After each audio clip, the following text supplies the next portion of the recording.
নমস্কার। আজকে আপনাদের সামনে আমি আলোচনা করব এই নবকুঞ্জ। এই নবকুঞ্জ আমাদের কবে থেকে সৃষ্টি হয়েছিল। আর দেখবেন অনেক জায়গায় 9টা কুঞ্জ করে, আর শ্রীমতী রাধারানীর কুঞ্জটা কিন্তু মধ্যে রেখে, আর কীর্তনিয়ারা দেখবেন প্রত্যেক কুঞ্জে হরিনাম সংকীর্তন করে। তাহলে এটা কবে থেকে সৃষ্টি হয়েছিল, আর এটা করতে গেলে কি আমাদের এমন লাভ হয়, আর কেনই বা করে? আসুন আজকে সেই নিয়ে আমি আপনাদের সামনে আলোচনা করব। এই নবকুঞ্জের উৎপত্তি হয়েছিল হঠাৎ করে নারদ মুনির মনে ইচ্ছা জাগলো যে আমি বিবাহ করব।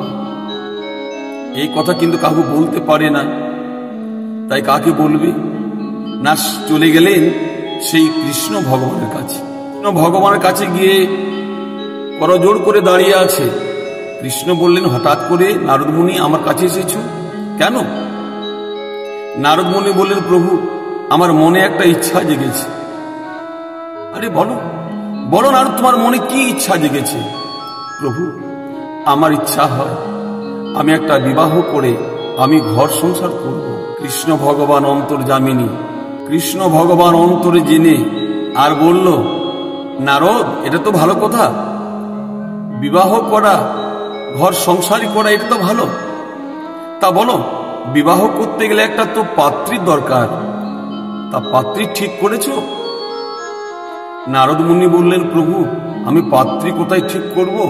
তবে এই আপনার তো 108টি রমণী আছে, তাহলে একটা যদি আমাকে দিতেন তাহলে আমার বিবাহটা হয়ে যেত। ও নারদ, এইটাই তুমি চাও তো? তবে এক কাজ করো নারদ, তুমি চলে যাও, আমি তোমাকে কথা দিচ্ছি,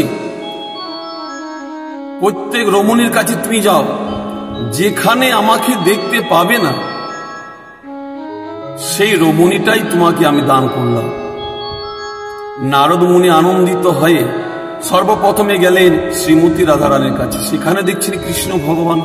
সেখান থেকে আবার চলে গেল ললিতা, বিশাখা, চিত্রা, চম্পকলতা, তুঙ্গবৃন্দা, ইন্দুলেখা, সুদেবী, বৃন্দা। এক একটা করে কুঞ্জ চেক করলেন, কিন্তু সব জায়গায় কিন্তু কৃষ্ণ ভগবান বিরাজমান করে আছেন। তাই আজকে লজ্জিত হয়ে কৃষ্ণর কাছে করজোড় করে বললেন, হে প্রভু আপনার লীলা আমি এখনো বুঝতে পারলাম না। প্রভু আমি বড় অপরাধ করেছি, আমাকে আপনি ক্ষমা করে দিন। কৃষ্ণ ভগবান বললেন, নারদ তুমি সব কুঞ্জই চেক করেছো? হ্যাঁ প্রভু, আমি এক একটা করে 9টা কুঞ্জ চেক করেছি, কিন্তু 9টা কুঞ্জে কিন্তু আপনাকে দেখছি সব জায়গায় আপনি বিরাজমান করে আছেন। আমি কোনো জায়গায় তো দেখলাম না যে আপনার একটাও সখী আছে, সব জায়গায় তো আপনি। আমি তার জন্যই আমি ফিরে এলাম। নারদ তুমি কটা কুঞ্জে গেছো? প্রভু আমি 9টা কুঞ্জে গেছি। তবে প্রভু এই 9টা কুঞ্জে যে রূপ আপনার দর্শন করেছি, আমাকে আপনি কথা দেন, এই রূপ যেন পৃথিবীর সবাই যেন জানতে পারে, আর সবাই যেন পৃথিবীর এই রূপ আপনার দর্শন করতে পারে। আমাকে আপনি কথা দেন, আমাকে আপনি কথা দেন প্রভু। তথাস্তু নারদ, আমি তোমার কথা দিলাম, যে রূপ তুমি দর্শন করেছ এই পৃথিবীর মানুষ সেই রূপ সবাই দেখবে। সেই থেকে আমাদের পৃথিবীতে নবকুঞ্জের উৎপত্তি হয়েছিল, কারণ ভগবান শ্রীকৃষ্ণ নারদ মুনিকে কথা দিয়েছিলেন যে আমার রূপ সব ভক্তরা কিন্তু দেখতে পাবে। তার জন্যে এই নবকুঞ্জ করে ভগবানের রূপ আমরা দর্শন করি।